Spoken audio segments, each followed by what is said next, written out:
오늘 우리에게 주시는 하나님의 말씀은 요한복음 7장 1절에서 9절까지의 말씀입니다. 요한복음 7장 1절에서 9절까지의 말씀입니다. 제가 봉독해 드리겠습니다. 그 후에 예수께서 갈릴리에서 다니시고 유대에서 다니려 아니하심은 유대인들이 죽이려 함이로라. 유대인의 명절인 초막절이 가까운지라. 그 형제들이 예수께 이르되 당신이 행하는 일을 제자들도 보게 여기를 떠나 유대로 가소서. 스스로 나타나기를 구하면서 묻혀서 일하는 사람이 없나니 이 일을 행하려 하거든 자신을 세상에 나타내소서 하니, 이는 그 형제들까지도 예수를 믿지 아니함이러라. 예수께서 이르시되 내 때는 아직 이르지 아니하였거니와 너희 때는 늘 준비되어 있느니라. 세상이 너희를 미워하지 아니하되 나를 미워하나니 이는 내가 세상의 일들을 악하다고 증언함이라. 너희는 명절에 올라가라. 내 때가 아직 차지 못하였으니 나는 이 명절에 아직 올라가지 아니하노라. 이 말씀을 하시고 갈릴리에 머물러 계시니라. 아멘. 오늘은 요한복음 7장 1절에서 9절의 말씀을 가지고 자신을 세상에 나타내소서라는 제목의 말씀을 나누고자 합니다. 가까운 사람이 자신의 마음을 몰라줄 때 서운한 감정이 들 때가 있습니다. 아내가 남편에게 잘 보이려고 미용실에서 머리를 이쁘게 했습니다. 그러면 남편이 집에 오자마자 그 달라진 머리를 보고 머리 했네? 야, 예쁘게 잘 됐다. 당신이랑 딱 어울리는데 10년은 더 젊어졌어 라고 알아줘야 되는데, 이놈의 양반이 오자마자 밥 줘 하면서 관심도 없이 그냥 소파에 앉습니다.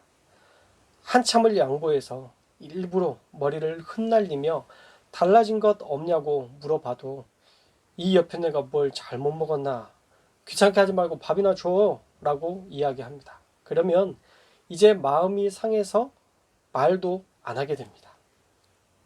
저희 집 이야기가 아니라 제가 드라마 보니까 그런 내용들이 나오더라고요. 나의 작은 변화 하나도 몰라주면 그게 그렇게 속상한 것이 인간사입니다.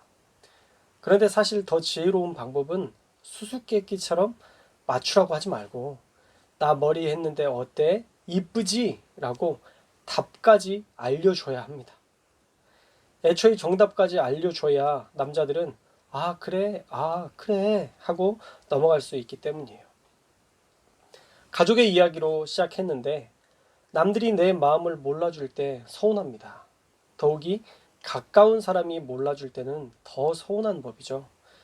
오늘 우리가 살펴볼 말씀도 예수님이 정말 속상하실 만한 이야기가 나와 있습니다. 우리가 계속 요한복음의 말씀을 살펴보고 있는데 6장에서도 살펴봤지만 7장에도 계속 철저하게 예수님이 외롭게 또 배격당하는 그러한 모습들이 성경에 기록되어 있습니다. 유대인들이 자신을 핍박하고 무리들이 자신의 생각을 잘 몰라주는 것은 그렇다고 인정할 수 있는데, 공동체의 제자들이 예수님을 떠나고 하물며 오늘 말씀에서는 예수님의 친형제들, 친동생들까지도 그 마음을 몰라주고 있으니 얼마나 서운한 생각이 드실까라는 마음이 들었습니다. 사실 6장의 내용과 7장의 내용 사이는 시간적으로는 6개월 정도의 차이가 있습니다. AD 29년 9월에서 10월경으로 추정하고 있는데, 초막절이 가까워진 때이기 때문에 예수님은 유대 예루살렘으로 가셔야 되는데 지금 갈릴리 지역에 머물러 계신 것이죠. 그 이유가 1절에 나오는데 유대인들이 죽이려 했기 때문이다 라고 말씀하고 있습니다. 유대인들이 예수님을 살해하려는 계획을 가지고 지금 초막절에 올라오는 예수님만 기다리고 있었다는 거예요. 그 사실을 알았던 우리 예수님은 아직 때가 이르지 않으셨기 때문에, 십자가를 져야 될 때가 이르지 않으셨기 때문에 유대 예루살렘에 올라가는 시간들을 기다리고 계셨다라는 것이죠.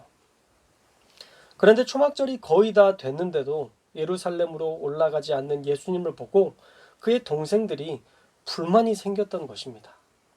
몇 가지 불만의 내용들을 우리가 상상해보면, 첫째로 그의 형제들이 큰형은 왜 초막절이 다가오는데 떠날 차비를 안 해? 유대 명절은 제대로 지켜야 되지 않아? 라는 생각을 동생들이 했을 것입니다. 갈릴리에서 이렇게 지체하면 또 가는 시간들이 있기 때문에 명절을 못 지킬 수도 있다는 생각에 답답한 마음이 들었을 것입니다. 둘째로는 사람들이 메시아로 인정하는 예수님이 초막절이라는 그런 대명절을 지키지 않을 것처럼 보이니까 답답했을 거라는 생각도 듭니다. 메시아라고 인정받는 사람이 이스라엘의 절기조차 지키지 않는다면 누가 그 사람을 메시아라고 인정할 수 있겠어? 라고 동생들의 마음에 답답한 생각이 들 수 있었을 것입니다. 셋째로는 사제를 보면 스스로 나타나기를 구하면서 묻혀서 일하는 사람이 없으니 일을 행하려면 자신을 세상에 나타내 보이라 라고 그의 동생들이 이야기하고 있습니다. 다시 말하면 큰 명절에 예루살렘에 가서 수많은 기적을 베풀면 더 많은 사람들이 예수님을 메시아로 인정하고 또 존경할 텐데, 이 갈릴리 촌구석에 처박혀서 아무것도 하지 않는 큰 영이 어쩌면 이해되지 않았을 것입니다. 사실 예수님의 형제들도 다 능력 있는 사람들이었습니다. 그의 형제 야고보는 예수님이 승천하신 이후에 예루살렘 교회의 감독이 되어서 유대에 있는 그 교회들을 잘 목회했습니다. 그러니 아무것도 하지 않는 형이 믿음 좋은 동생들이 보기에 얼마나 한심해 보였겠습니까? 그러나 명절을 지키지 않음에 대한 결정적인 불만의 이유는 예수님의 형제들도 예수님을 믿지 못했기 때문입니다. 성경의 말씀 5절의 말씀을 볼까요? 이는 그 형제들까지도 예수를 믿지 아니함이러라 라고 말씀하고 있습니다. 사실 가장 가까운 친형을 메시아로 인정하기란 쉽지 않았을 것입니다. 저도 친형이 있습니다. 두곡 제1교회를 담임하고 있는 한기형 목사님이신데 열심히 목회를 잘 하고 계십니다. 그런데 만약 큰 형님이 오병이어의 기적을 베풀고 죽은 자를 살리는 일을 했다고 해도 어쩌면 나한테 했던 그리고 함께 지냈던 어릴 적 추억을 생각하면 큰형을 메시아로 인정하는 것 결코 쉽지는 않았을 것입니다. 한편으로 보면 예수님의 형제들의 마음도 이해는 됩니다. 하지만 분명 어릴 적 주님과는 달랐을 것입니다. 그 눈빛과 무리들을 향한 사랑이 시간이 지날수록 깊어지고 예수님의 지혜의 깊이가 달라지는 것을 알았을 텐데 여전히 어릴 적 추억에서 이 동생들은 벗어나지 못하고 예수님을 믿지 않았다라고 성경은 기록하고 있습니다. 그래도 예수님은 그들의 마음을 헤아리시며 오히려 자신이 가지 못하는 이유에 대해서 분명하게 6절 말씀에 설명해 주고 있습니다. 예수께서 이르시되 내 때는 아직 이르지 아니하였거니와 너희 때는 늘 준비되어 있느니라 라고 말씀하고 있습니다. 여기에서 내 때라는 표현은 호카이로스라는 말로 하나님의 때, 하나님께서 준비하신 시간을 말씀하고 있는 것입니다. 하나님께서 아직 말씀하지 않으셨기 때문에 예루살렘으로 갈 수 없다는 것입니다. 그러나 너희 때는 늘 준비되어 있다라고 말씀하시죠. 너희는 예루살렘의 종교적인 의미, 즉 초막절을 지키는 의미로만 본다면 언제든 너희는 갈 수 있는 준비가 되어 있다라는 말씀인 것이죠. 다시 말하면 너희는 언제든지 가려면 갈 수 있지만 나는 아직 하나님의 때가 이르지 않아서 갈 수 없다라고 이야기하고 계시는 것입니다. 그리고 또 가지 못하는 이유를 7절에 설명하십니다. 세상이 너희를 미워하지 아니하되 나를 미워하나니 이는 내가 세상의 일들을 악하다고 증언함이라 라고 말씀하고 있습니다. 예수님이 왜 미움을 받고 계신가요? 세상이 악하다는 것을 말씀하시기 때문에, 세상에서 미움을 받는다라고 이야기하십니다. 예수님이 만약 좋은 게 좋은 거야 라고 모든 악까지도 용납하셨다면 미움받을 일이 없으셨겠지만 옳지 않은 것을 악하다 말씀하시며 자신의 공의로운 모습을 드러내셨기 때문에 미움받으셨다라는 것을 본인이 그 형제들에게, 그 동생들에게 이야기하고 계시는 것입니다. 이 악하다라는 표현은 포네로스라는 헬라어인데 무가치, 타락이라는 뜻이 있습니다. 다시 말하면 세상의 일들이 얼마나 해롭고 또 쓸모없는 것인지를 드러내셨기 때문에 예수님이 미움을 받으셨다라는 것입니다. 주님은 이 땅의 죄를 해결하시기 위해 오셨지만 또 한 가지, 죄를 드러내시기 위해도 오신 것입니다. 예수님은 모든 자들의 죄를 그냥 덮어주시고 해결해 주시는 분이 아니라 그 죄에 대해서 인정하고 깨닫게 하시고 돌이키게 하시려고 예수님은 이 땅에 오신 것입니다. 드러내지 않으면 그게 죄인지 모르죠. 어렸을 적 어머니를 통해서 품어주시는 우리가 사랑을 배우긴 하지만 아버지를 통해서는 규칙을 배울 수도 있습니다. 물론 아버지나 어머니나 똑같이 사랑과 원칙에 대해서 배울 수는 있습니다. 그런데 원칙을 배우지 못하면 바른 길로 갈 수 없는 것이죠. 죄도 마찬가지입니다. 죄가 죄라는 것을 알고 내가 그 죄를 행한 것이 잘못됨을 알고 돌이킬 때, 회개할 때 우리가 그 죄를 용서받는 것이지 어떠한 죄든 다 덮어놓고 예수님께서 해결해 주시는 분이 아니라는 거예요. 우리 주님도 이 땅에서 죄를 알려주시고 무엇을 회개해야 될지, 무엇을 용서받은 것인지 알아야 우리가 죄를 회개할 수 있기 때문에 그 악을 드러내신 것입니다. 어쩌면 그 말씀을 듣고 예수님의 회개 촉구의 말씀을 듣고 일부의 사람들은 죄를 인정하고 회개하고 돌이켰지만 또 다른 일부의 사람은 죄를 인정하지 않고 예수님을 향한 미움과 배척하는 마음만 커져서 결국에는 주님을 핍박하고 죽인 성난 군중이 되고 말았다는 것입니다. 그래서 세상이 나를 미워한다고 말씀하신 것입니다. 예수님의 마음을 몰라도 너무 모르는 유대인들, 은혜도 모르고 그 사랑을 오해하고 살해 계획을 세워 죽이려 했던 세상에 우리 예수님이 사셨던 것입니다. 그래서 동생들에게 너희가 먼저 올라가라.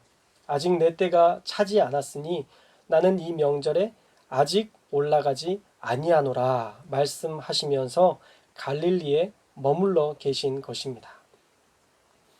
예수님이 말씀하신 내 때는 명절에 올라가실 때를 말씀하는 것입니다. 왜냐하면 그 다음 구절 19절의 말씀에 보면 예수님은 동생들과 약간의 시간적 차이를 두고 예루살렘으로 올라가셨기 때문입니다.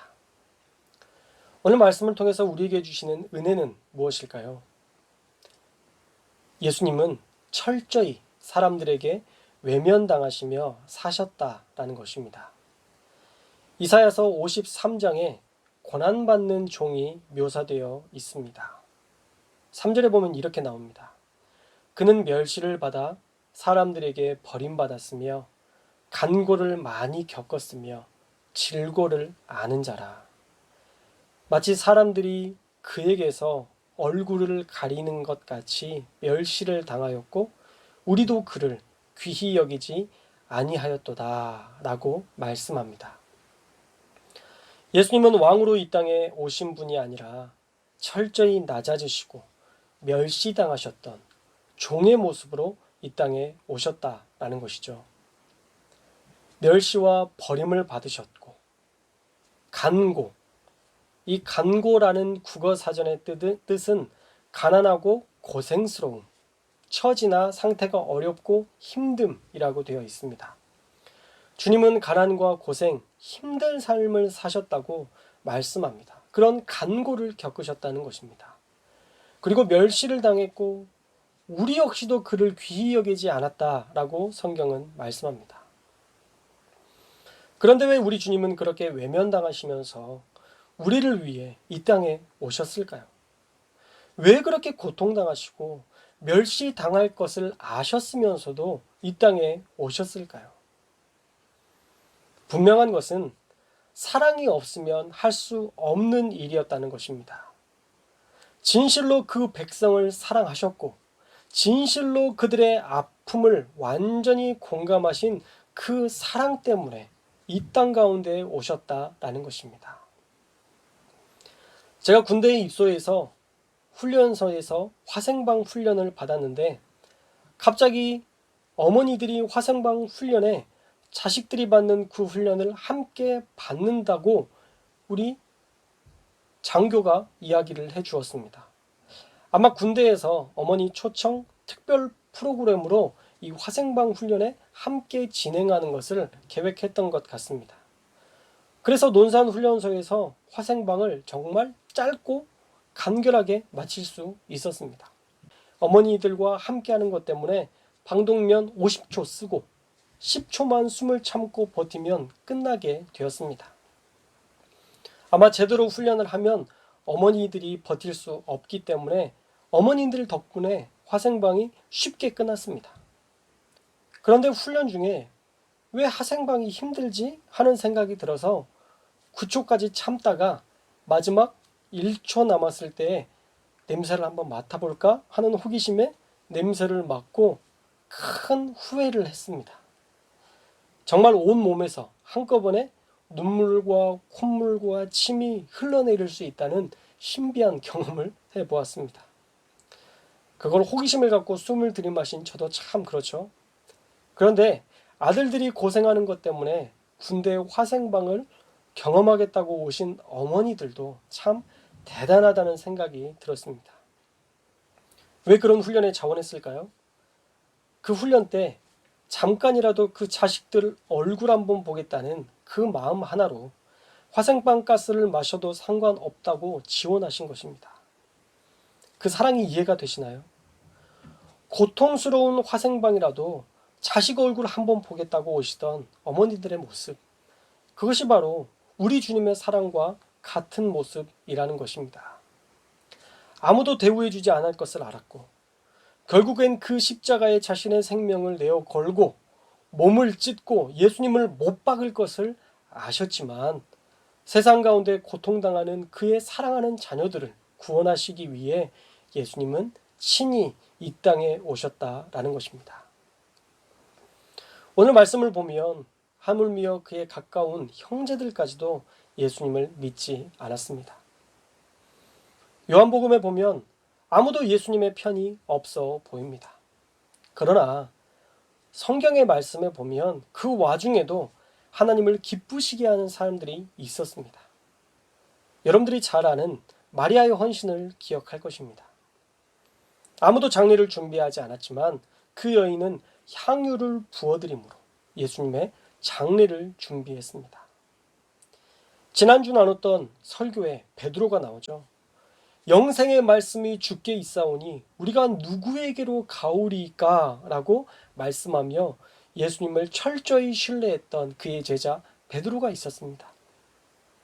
또 자신이 더 많은 인정을 받았고 많은 무리들에게 당신이 메시아이십니까? 라는 질문을 받을 정도로 그 당시에 인기와 또 많은 사람들에게 인정을 받았던 세례 요한. 그러나 그 세례 요한은 그 모든 인기와 그 모든 관심들이 예수님으로 넘어갈 때에 그것에 대해서 전혀 아랑곳하지 않고 나는 쇠하여야 할 것이고 우리 주님은 흥하셔야 된다 라고 이야기하며 주님이 드러나는 것을 기뻐했던 그런 순전한 세례 요한이 있었습니다. 그리고 십자가를 지실 때 채찍에 맞으신 그 순간부터 십자가에 달리셨던 그 순간까지 조용히 그 뒤를 따랐던 이름조차 기록되지 않은 수많은 여인들과 군중들이 있었을 것입니다. 물론 주님을 가슴 아프게 했던 사람들도 많았지만 주님의 마음을 알고 순종했던 사람들도 여전히 많은 사람들이 존재했다라는 것입니다. 우리 주님께서는 그들의 순전한 마음을 보시고 기꺼이 십자가를 지셨습니다. 예수님에게는 능력이 있으셨습니다. 얼마든지 12영이나 되는 천군 천사를 통해서 세상을 심판하실 수 있었지만 끝까지 자신이 짊어질 십자가, 생명이 다하기까지 예수님은 그 사랑으로 우리를 위해서 십자가 지셨습니다. 저와 여러분이 예수님의 마음을 헤아리고 그 희생을 감사하며 끝까지 주님을 따르는 그 헌신자들이 되시기를 주님의 이름으로 축원합니다. 가장 가까이 있었지만 예수님을 믿지 못했던 형제들과 같이 그렇게 불신하며 살지 않기를 바랍니다. 사실 믿는다는 것은 분명한 증거가 있어야 됩니다. 어떤 증거가 있어야 될까요? 첫째로 입술에서 부정적인 말을 해서는 안 됩니다. 하나님이 도우신다는 사실을 분명히 믿는다면 긍정의 말과 화평의 말과 신뢰의 말 해야 되는 것입니다. 여호사밧 왕은 전쟁 중에도 이미 한 번 패한 아람과의 전쟁 중에도 하나님을 신뢰하는 말만, 하나님이 역사하실 것을 믿음으로만 선포하는 이야기를 하고 있습니다. 그 입술의 고백, 그 긍정의 고백이 바로 믿음인 것입니다. 우리 하나님은 그 믿음 보시고 여호사밧에게 또 이스라엘에게 큰 승리를 주신 것이죠. 둘째로 믿는다는 것은 그 어떤 길도 인정한다는 것입니다. 내가 원하는 길로만 하나님이 인도하셔야 하나님이 살아계신 분이실까요?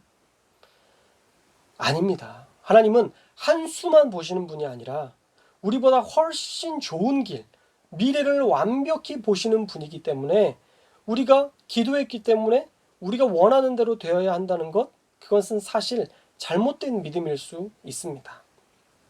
우리가 하나님 앞에 믿고 맡기며 기도했다면, 그리고 하나님이 우리에게 만약 우리가 원하는 길이 아닌 새로운 길을 우리에게 보여주시고 인도하셨다면 그게 가장 좋은 길, 가장 선한 길이라 믿고 나아가야 되는 것입니다.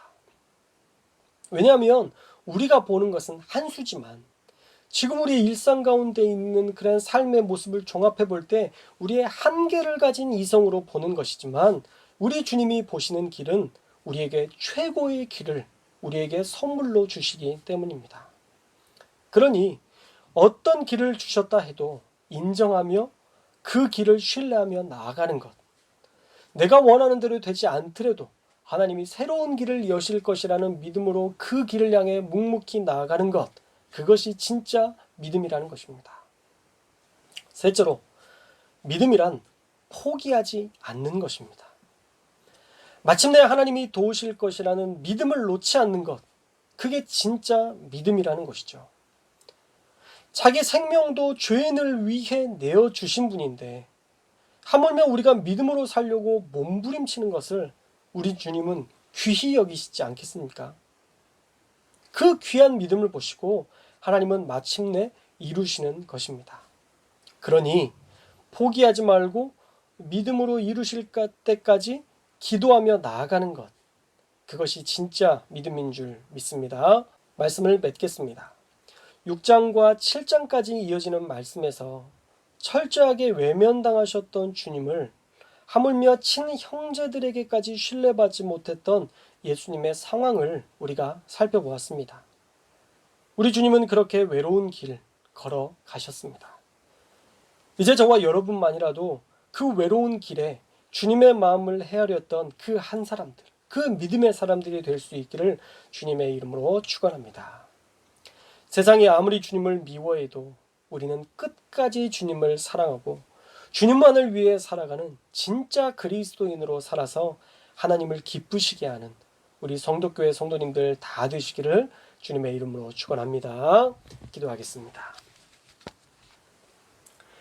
사랑의 주님, 오늘 주님의 말씀을 들었습니다. 예수님은 그 힘든 길, 외로운 길, 그 어려운 길을 걸어가시면서도 끝까지 우리를 사랑하셨던 모습들을 우리가 말씀을 통해서 살펴보았습니다. 주님, 그러나 그 외로운 길 가실 때에 우리가 예수님을 따르는 그 한 사람들이 되기를 소망합니다. 주님을 기쁘시게 하고 주님을 영화롭게 하며 주님께서 원하시는 길을 따라 한 걸음 한 걸음 전진해 나아가는 하나님의 마음을 시원케 해드리는 그 한 사람들이 되게 하여 주시어서 하나님이 기쁘시고 하나님께서만 영광 받으시는 귀한 역사들을 경험하는 우리 모든 성도들 될 수 있도록 주님 역사하여 주옵소서. 주님이 가셨던 그 외로운 길 우리가 동행하는 그 한 사람들이 되기를 소망합니다. 어떠한 때에도 하나님을 신뢰하고 믿음으로 주님과 동행하는 우리 모든 성도들 되게 하여 주옵소서. 함께 하실 주님을 기대하며 거룩하신 예수님의 이름으로 기도합니다. 아멘.